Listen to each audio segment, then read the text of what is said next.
취업을 뽀개 뽀개서 큐레이션해주는 칩복 코디 여의도 호랑이 권혁주입니다. 자, 오늘은요 2020년을 맞이해서 바로 CS 2020으로 알아본 2020년 경제 상식에 대해서 알아볼 겁니다. 많은 고민을 합니다. 많은 경제 상식 문제도 많이 나오는데 사실 그 뻔하 뻔짜 뭐 책 보면 다 나오는 얘기. 하지만 요즘에 그 채용 트렌드를 보시면 정말로 미래의 기술, 그다음에 발빠르게 움직이고 있거든요. 시험 문제들도. 그러다 보니까 야, 이런 CS 2020, CS 2020에서 나왔던 미래의 기술들, 그다음에 앞으로의 진보된 우리의 트렌드들, 이런 것들을 같이 소개하면 매우 좋겠다는 생각을 해봤습니다. 바로 칩복 코드에서만, 이거 독점 공개겠죠. 그래서 칩복 코드에만 있다는 거. 특히 삼성전자, 현대자동차, LG전자, 뭐 이런 전장 같은 전기와 장비라든지 아니면은 미래의 기술과 관련된 많은 직종에서 지금 준비하신 분들은 무조건 이 방송을 보셔야 되겠다라고 생각을 해봅니다. 자, CES가 뭔지 먼저 알아야 되겠죠. 자, CS는요, 여기 나오죠. 독일에 있는 IFA 아니면 스페인의 MWC와 같이 3대 가전 IT 전시회입니다.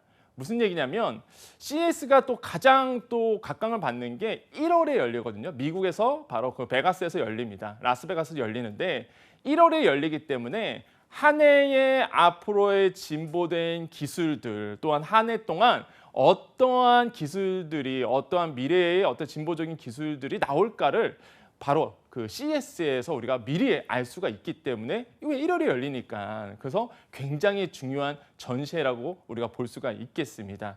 그 안에 항상 삼성전자, 현대자동차, 뭐 LG전자, SK하이닉스 다 와서 자신의 어떤 기술들을 자랑하죠. 거기서 바이어도 만나고요. 또한 새로운 기술도 접할 수 있겠죠. 이번 그 CS 2020은요. 전 세계 161개국의 나라들과 그다음에 4,500회사, 그다음에 또 특징이 미국과 중국 다음으로 우리나라의 업체들이 가장 많았다는 거. 그 정도로 보다 우리나라의 IT 기술, 그다음에 전장 기술, 그다음에 전기 장비의 기술들이 그 정도로 발전돼 있다. 그 정도로 많은 인기가 있다는 사실이겠죠. 오늘 제가 좀 이따가 삼성전자, 현대자동차, LG에서 이야기를 할 텐데 보시면은 와, 놀랍다.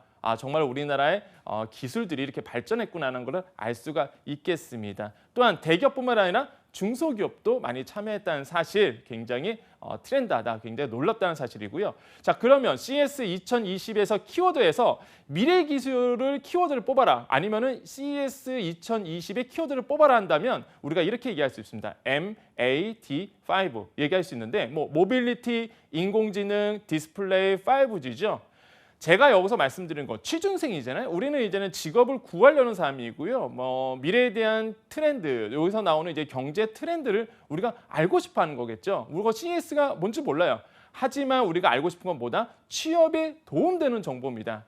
여기에 보시면은 MAD5 이렇게 나오는데 교수님 이거 옛날에 이미 4차 산업혁명 지금 진행되는 과정에 이미 나왔던 기술 아닌가요? 맞습니다. 이미 나왔던 기술이죠. 하지만은 CS 2020의 특징이 뭐냐면 과거의 기술, 그러니까 말 그대로 다가올 기술이었어요. 과거에는 그게 아니라 이제는 현실화된 기술이다. 한마디로 뭐예요? 상용화된 기술이다라는 게 특징입니다. 여러분께서 만약에 그 이제 취업 면접장에 갔어요. 거기 가서 뭐 전장과 관련된 어떤 직종, 직무에 갔는데 5G라든지 예를 들어서 인공지능이라든지 이런 거를 미래의 기술이다 얘기하면 이제는 틀렸다. 왜? CS 2020에서는 이미 상용화된 거를 다 나왔습니다. 좀 이따 제가 소개해 드렸는데 전위로 오를 정도로 이미 이런 4차 산업혁명 기술이요. 과거에는 미래 기술이었는데 이제는 상용화가 됐다는 게 특징이에요. 이번 연도에. 그래서 이게 굉장히 화두였습니다. 이번 연도 그 CS 2020에. 무슨 얘기냐? 면접장 들어가셔갖고요. 앞으로 이렇게 될 거예요. 이런 기술들이 앞으로의 진보된 기술입니다라고 얘기하면 이제는 틀렸다라는 거죠. 왜? CS 2020에서 이미 상용화된 것을 보여줬기 때문에 그렇습니다. 그래서 이런 걸 우리가 여러분 아셔야 된다. 그렇기 때문에 제가 이 자리를 통해서 기술을 말씀드리고 CS 2020을 통해서 알아본 바로 취업 상식에 대해서 우리가 얘기하고 있는 것이겠죠. 그래서 이런 점이 좀 특징이다라고 말씀을 드리겠고요. 자, 대표적인 게 이겁니다. 삼성전자에서 이번 지능형 컴패니언 로봇인 볼일을 보여줬습니다. 이거 나중에 정말 찾아보셔야 됩니다. 자, 삼성전자 뉴스카페에서 제가 좀 사진을 갖고 왔는데 혹시 몰라서 얼굴 사진은 제가 좀 이렇게 가렸습니다. 그래서 제가 가린 거예요. 그래서 좀 어색하도 이해해 주시고, 저 모델이 이렇게 손으로 갖고 있는 저 공 모양, 뭐 테니스 공 같은데 보이시나요? 저게 이번에 삼성전자가 선보인 볼리입니다. 컴패니언 로봇이라 볼 수가 있겠는데 한번 뭔지 잠깐 볼게요. 조그만 공입니다. 혹시나 그 피디님께서 여러분 도움되라고 영상을 또 이렇게 옆에서 효과 영상도 줄 수도 있어요. 한번 나중에 혹시나 영상이 없거든 꼭 찾아보시길 바랍니다. 볼리가 있어요. 볼리 있는데 요만한 공입니다. 근데 이게 사람을 쫓아다녀요. 저를 쫓아다니죠. 뒤에서 졸졸졸. 어느 간격을 유지하면서 그러면서 뭘 하느냐? 비서 역할을 해줍니다. 오늘의 스케줄은 어떻게 되고 그다음에 오늘의 해야 할 일이 뭐고 그다음 뭐가 필요한지 다 인식을 해서 나에게 보여주죠. 음악을 틀어달라 그러면 음악도 틀어주고요. 청소 좀 해줘. 그럼 로봇 청소기에 명령을 해서 로봇 청소기가 돌아다니게끔 하고요. 실제 여러분 영상을 찾아보시면 이런 것도 나옵니다. 사람은 출근을 했는데요. 강아지가 집에 있는 거예요. 애완견이 집에 있는데 애완견이 지금 뭐 하고 있는지 궁금하잖아요. 과거에는 우리가 이제 고정된 카메라로 봤다면 이제는요. 볼리가 강아지를 쫓아다니면서 영상을 사람에게 보여줍니다. 그러다 보니까 더 안심이 되겠죠. 또 한 가지 강아지가 예를 들어서 모래를 엎었어요. 장난감을 엎었어요. 그러면요. 볼리가 알아서 로봇 청소기에 명령을 내려서 청소를 하게끔 하는. 또 한 가지 사람이 요가를 합니다. 운동을 하는데요. 항상 뭐예요? 뒷모습이 궁금하잖아요. 뒤는 안 보이니까. 근데 볼리가 뒤에 와서 나의 뒷모습을 딱 찍어갖고요. 앞에 있는 삼성전자 디스플레이에서 싹 보여줍니다. 그래서 나의 뒷모습도 볼 수 있는 굉장히 놀랍지 않나요?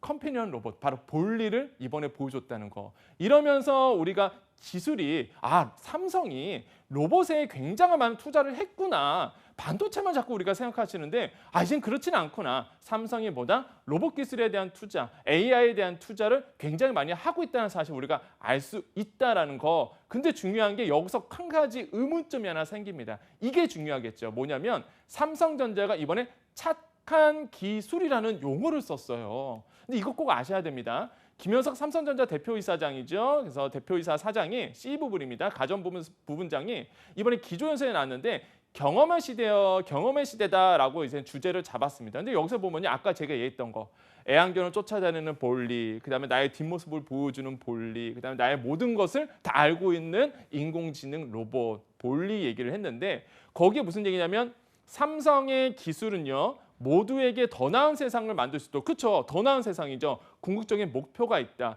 그러기 위해서는 뭐가 필요하다? 더 안전한 첨단 기술이 필요한 거죠. 생각해 보세요. 나의 모든 것을 보고 있습니다. 나의 뒷모습도 보여주잖아요. 근데 나만 보면 괜찮은데 남이 보면 어떡하죠? 남이 그거를 볼 수 있으면 어떻게 되겠죠? 큰일 나겠죠. 여기에 써 있으면 보안과 프라이버시를 최우선으로 둔다라고 얘기했습니다. 삼성전자가 뭐 반도체만 개발하고 아니면 IT 쪽만 개발하고 아니면 우리가 흔히 알고 있는 제조 기술, 우리가 소부장이라고 그러잖아요. 소재 부품 장비 이런 것만 개발하는 게 아니라 이제는 필연적으로 이러한 AI가 발전함에 따라서 필연적으로 오는 보안, 프라이버시 기능 이런 기능에 대해서 고민하고 있다는 게 특징이라는 거죠. 이런 것을 우리가 뭐 했다? 삼성전자는요. 인간에게 맞는 기술, 뭐예요? 인간 중심인 기술. 그래서 이런 것을 뭐라고 했다? 착한 기술이라고 용어를 칭했습니다. 처음 들어보셨죠? CS 2020에서 김현석 삼성전자 부분장이 얘기했던 내용입니다. 착한 기술. 이번에요 특징이 뭐냐면 여러분 특히 이제 IT 쪽에 준비를 하신 분들, 그다음에 이제 기술의 트렌드라든지 아니면은 적성 검사 준비하신 분들 같은 경우에는 꼭 아셔야 되는 게 CS 2020에서 뭐 페이스북이라든지 아마존 이런 데서 모여갖고 뭘 했냐면 보안에 대한 컨퍼런스를 열었습니다. 그러니까 장비에 대한 기술에 대한 컨퍼런스가 아니라 보안을 어떻게 할까라는 이제 포럼을 열어서 같이 토론한 시간이 있었거든요. 그게 뭐다? 앞으로의 4차 산업이 진행되면서 뭐가 중요하다? 바로 그렇죠.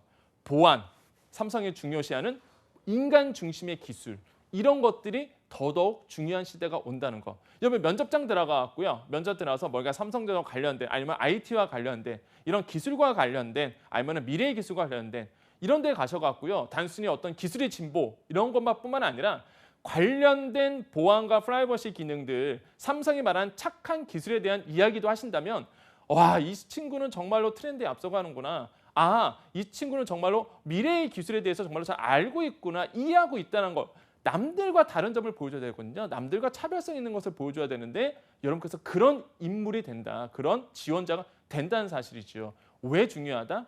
아까 말씀드렸던 지금 삼성전자나 많은 어떤 IT 기업들이 이런 부분에서 고민하고 있기 때문에 그렇습니다.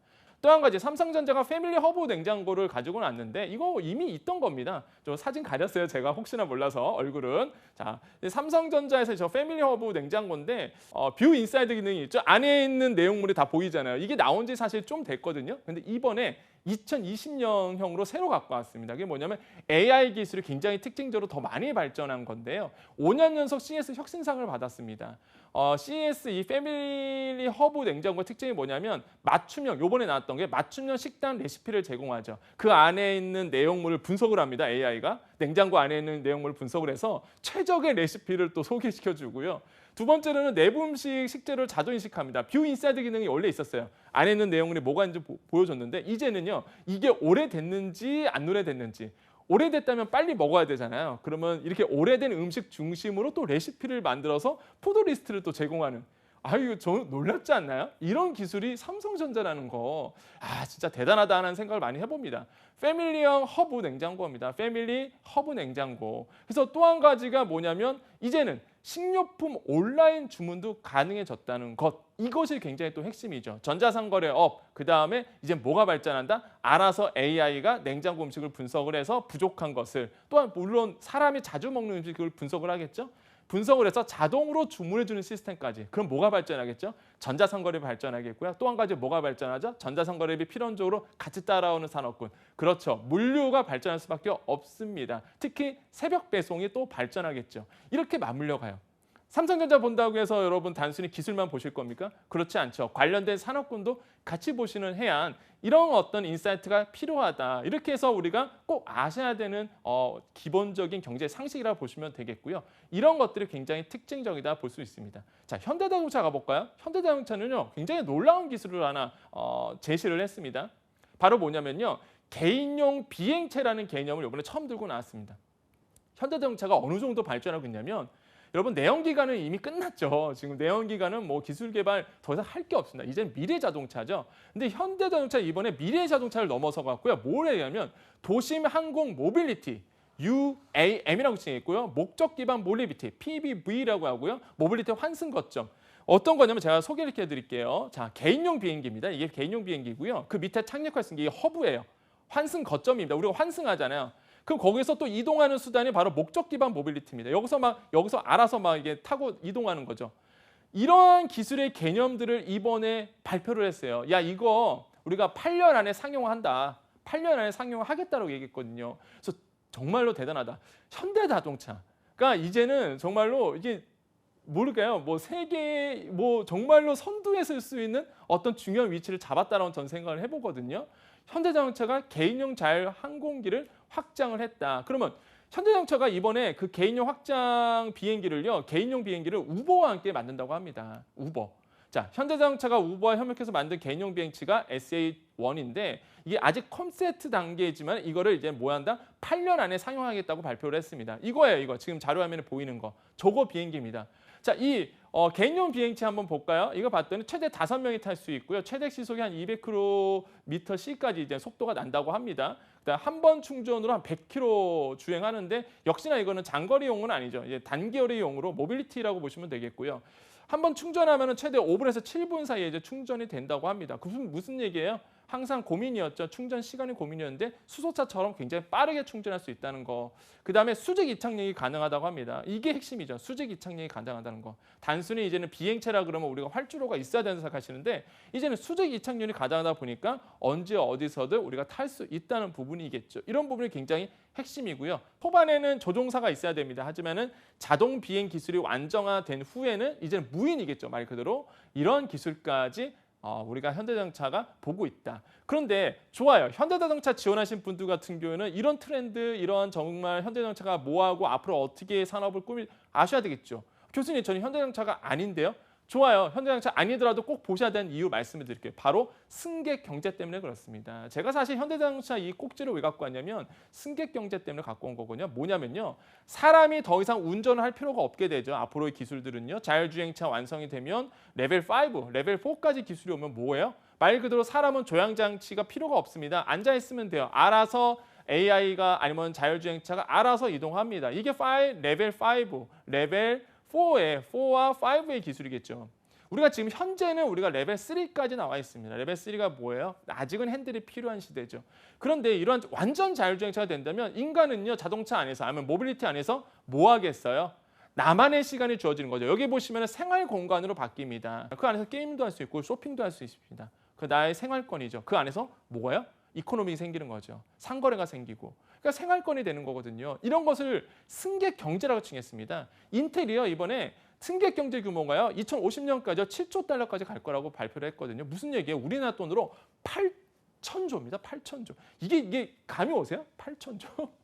이 정도의 시장 규모가 커진다. 무슨 얘기예요? 승객 경제 꼭 알아야 될 개념이다 이거죠. 승객 경제 탁 나오면 당황하지 마세요. 앞으로의 자율주행차, 앞으로의 기술이 발전함에 따라서 인간은 할 게 없잖아요. 그 안에 뭐예요? 내가 모빌리티 안에서 이코노미, 상거래가 이루어지고 경제가 이루어지는 이런 어떤 시스템을 승객 경제라고 칭하고요. 이거는요. 모든 직종에 미치죠. 자동차, 항공, 특히 항공이 그렇잖아요. 항공은 이미 이런 승객 경제가 어느 정도 돼가고 있죠. 모빌리티, 모든 직종에 영향을 미칠 수밖에 없거든요. 그래서 승객 경제라는 말을 꼭 기억해 주셔야 되겠습니다.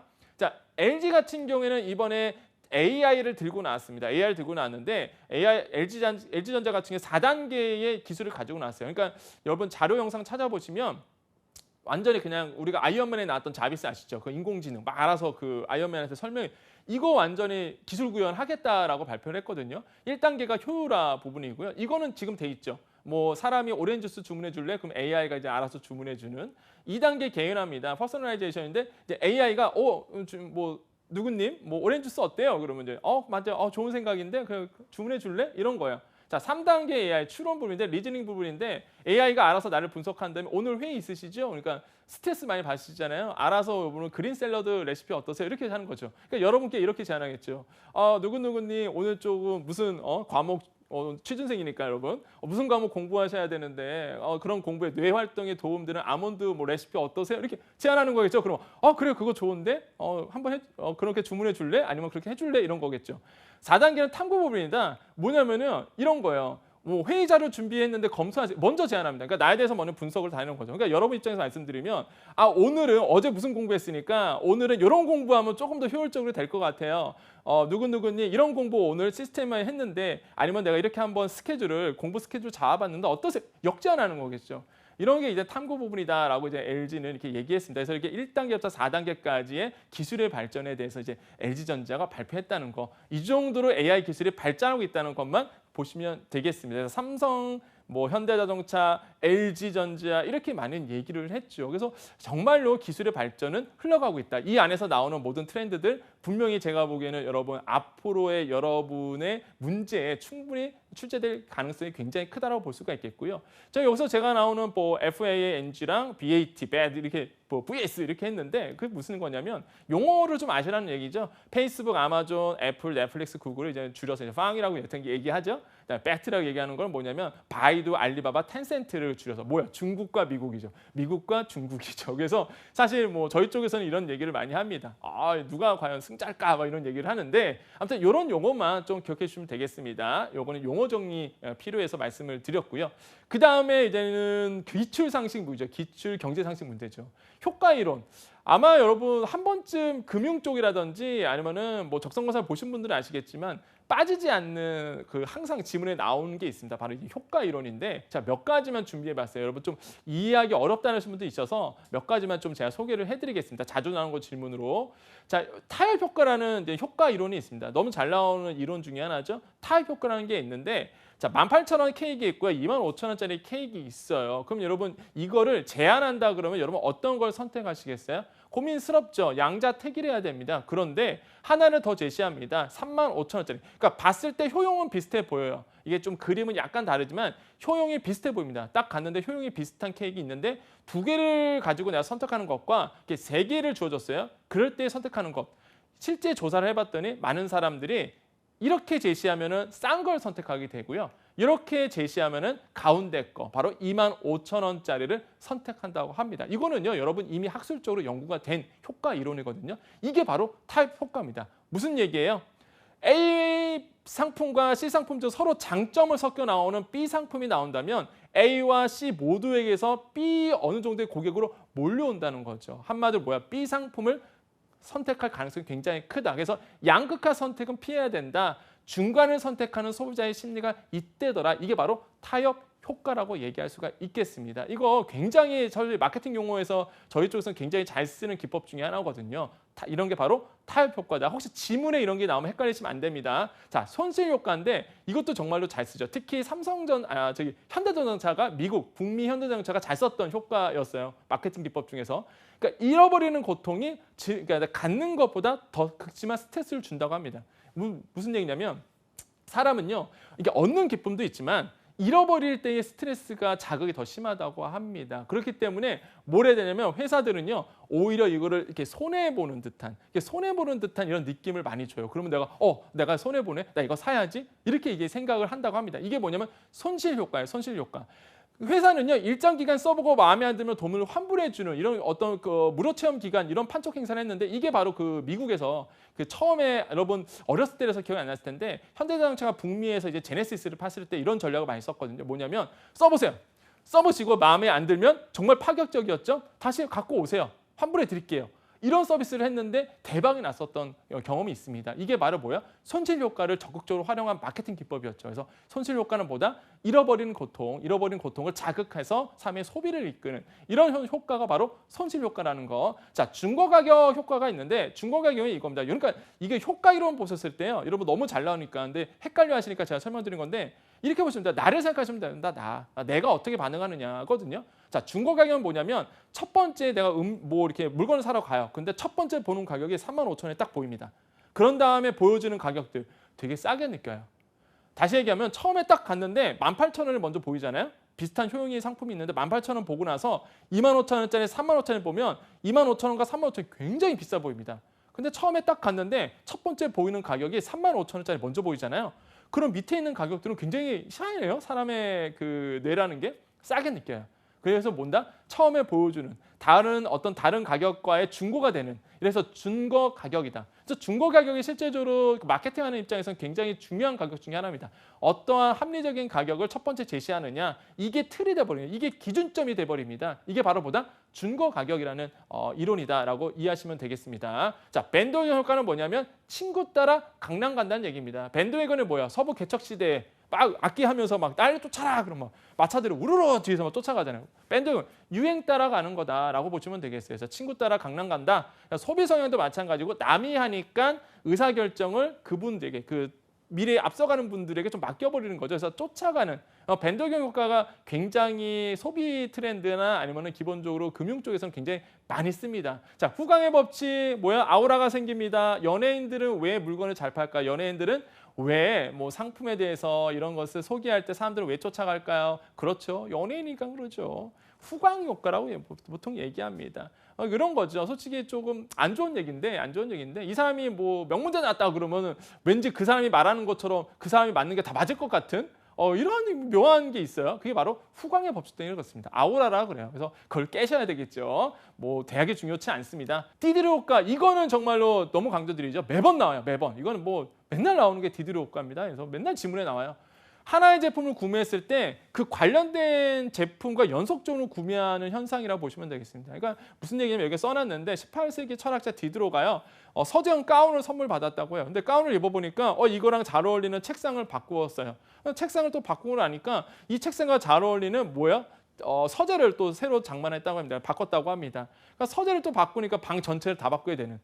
처음에는 가운 선물 받았는데 이거 어울리는 거 계속 바꾸는 거죠. 이게 바로 디드로 효과입니다. 근데 이게 굉장히 파급력이 크죠. 여러분 나랑 별 상관없는데? 그러시지 않죠? 저는 솔직히 말하면 애플을 굉장히 좋아합니다. 애플을 굉장히 좋아했었는데 애플 하나 바꾸면 계속 바꾸게 되잖아요. 아니면 삼성전자 좋아하시는 분들도 삼성전자 어플리케이션이라든지 액세서리 많이 사시잖아요. 하나를 사면은 뭐 해야 돼요? 계속적으로 관련된 상품을 계속적으로 구매해야 되는 효과. 이게 바로 디드로 효과입니다. 금융권에서도 정말 잘 쓰고요. 특히 세일즈 쪽 하시는 분들, 내가 직무가 세일즈다, 내가 직무가 이제 마케팅이다, 기획이다 이러신 분들은 사실 디디로 효과 무조건 아셔야 되는 부분이겠죠. 그래서 디디로 효과는 정말로 별표 5개라 보시면 되겠습니다. 매번 나오니까 어디든. 그래서 디디로 효과다 우리가 볼 수 있겠고요. 자, 에페탈 효과라고 있습니다. 그러니까 계속 이게 광고 쪽에서 굉장히 잘 쓰는 효과인데 끊임없이 보여주는 거예요.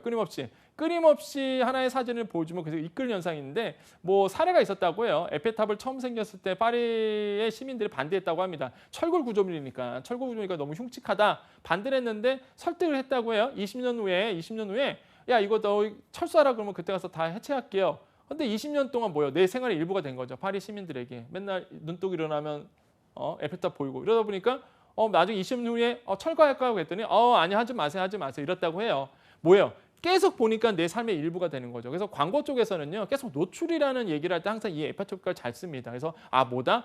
반복적으로 보여주면 반복적으로 보게 되면 그게 뭐다? 호감이 간다더라. 이게 뭐다? 에펠탑 효과다. 단순 노출 효과다. 이것도 참 지문에 좀 잘 나오죠. 스탈당 신드롬 효과, 뛰어난 예술을 봤을 때 황홀감을 느끼는 거다라고 볼 수가 있겠는데 마니아층을 형성할 때 잘 쓰는 효과 이론 중에 하나입니다. 무슨 얘기냐면 명품들 생각하시면 돼요. 명품들 보면 정말로 황홀감에 빠지는 분도 굉장히 많습니다. 바로 뭐야? 스탈당 신드롬이다라고 보시면 되겠고요. 스탈당 신드롬 효과라는 말 안 쓰고요. 그냥 스탈당 신드롬 이렇게 요거까지만 씁니다. 보통. 자, 그다음에 뉴손의 법칙도 있어요. 뉴손의 법칙은 뭐냐면 계속 사람들은 선호하는 거, 새로운 것을 선호한다라는 뜻입니다. 너무 단순한데 뉴손호 그냥 그죠? 근데 여기서 정확하게 학술적으로 쿨리지 효과라는 말을 씁니다. 뉴손의 법칙은 사실 안 쓰고요. 쿨리지 효과라고 써요. 새로운 것을 찾게 된다더라 이런 겁니다. 메모 비용 효과 같은 경우는 유통업에서 잘 쓰죠. 어떤 A마트를 갔는데 프로모션 한다고 해서 한정 판매라고 해서 가보면 꼭 없어요. 그죠? 꼭 없는데 뭐예요? 나올 때는 희한하게 뭐 들고 나옵니다. 뭘 하나 사요. 왜? 나의 시간과 나의 모든 열정을 쏟았기 때문에 그냥 나오기가 아쉬운 거죠. 나의 시간을 메모시켰기 때문에. 그래서 메모리 효과입니다. 보통 뷔페에 갔을 때 뭐예요? 무료로 갔던 뷔페랑 10,000원을 냈던 뷔페랑 뭘 많이 먹고 나오나? 그렇죠. 내가 10,000원을 냈을 때 더 많이 먹고 나오죠. 내가 뭔가 시간을 투자하고 나의 뭔가 에너지를 메모했을 때 그 반대급부로 뭔가 얻고 싶어하는 효과. 그렇기 때문에 사실 유통업들이 굉장히 많이 잘 쓰는 그런 거죠. 프로모션 한다. 한정 상품이다. 근데 꼭 없어. 그때 나올 때는 뭐요? 없어도 다른 제품을 사고 나오는 이런 게 바로 매몰 비용 효과다라고 보시면 되겠습니다. 자, 칩보코지에서 2020년 기출 경제 상식 말씀드렸습니다. 뭐예요? CS를 통해서 기술의 진보, 그다음 앞으로 나왔던 새로운 트렌드들, 앞으로 지문으로 나왔던 내용들. 여러분 다시 한번 강조드리지만 칩보코지밖에 없어요, 진짜. 칩보코지밖에 이런 내용 할 데가 없습니다. 단들 다 똑같잖아요. 여러분 아마 그거 공감하실 겁니다. 근데 이렇게 새로운 거, 앞으로의 내용들 이런 것들이 바로 칩보코지만 나온다는 사실. 코디네이션 해주잖아요. 코디네이션. 자, 바로 이게 칩보코지였다. 자, 오늘은 여기까지 하고요. 다음 시간에 더 재미있는 시간으로 여러분과 함께 소통하고 더 즐기겠습니다. 자, 여기까지 여도랑이 권혁진이었습니다. 감사합니다.